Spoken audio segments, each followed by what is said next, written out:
Peggy 18.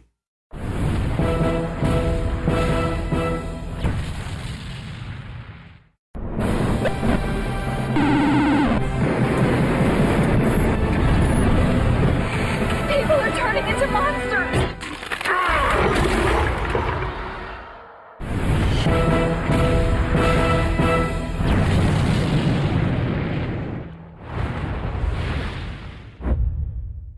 It was in 1991 that we created Duke Nukem and released it to the world as a side-scroller, and it was a huge hit. Our inspiration back then was comic books because we always felt like if you focus on the character, there's no end of stories. Duke does it his way, and his way is very entertaining. It's a wild thing.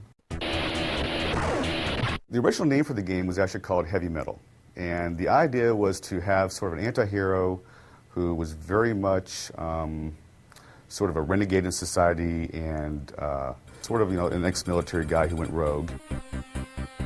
When the original Duke got started, it was myself, Alan Blum, and another programmer, Todd Repogel. Todd Repogel and I went to school together. We grew up together in Santa Cruz. He started making side-scrollers and stuff. And while I was going to school at UCSC studying computer science, we were working on Duke Nukem 1 together. There's a guy I'd like to, anytime I have an opportunity, I like to call him out. His name's Alan Blum. And Alan, he created Duke. He and Todd Repogel, back in 1991, 92, created the original 2D side-scrollers of Duke Nukem. And, great fun games.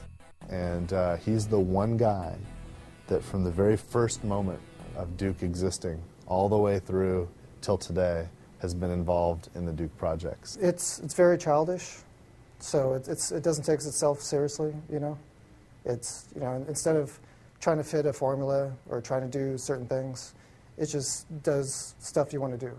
Duke Nukem has always been about the character, and we were focused on that at the beginning. It was difficult to bring it out with the side-scrolling, simple technology in which we couldn't have voice work and so on. Actually, the voice started with Duke Nukem 2. At the opening cinematic, he says, "I'm back." Todd Repogel, the original Duke Nukem programmer, came to me and just asked about doing a voice because he wanted Duke Nukem to sound like, at least then anyway, sounded like a cross between McBain and Arnold Schwarzenegger. Those were my instructions, and I just said 2 words. I said, "I'm back." I am back. The original Duke that Todd and I were working on didn't really work well, and when George joined the company, he actually spent several nights kind of redesigning, and back in those days, it's like, it was EGA and very pixelated stuff, but he gave Duke his little smile and gave it the yellow haircut and everything, and kind of really made the character look the way he still looks today. What? Did you think I was gone forever? Too long. We've waited too long, frankly. And I don't know if there's anything that could live up to the idea of 15 years of development, but this is absolutely a worthy successor and a worthy sequel to the game. I think that this is what fans have wanted to come out, and it's finally come out. I can't be more excited.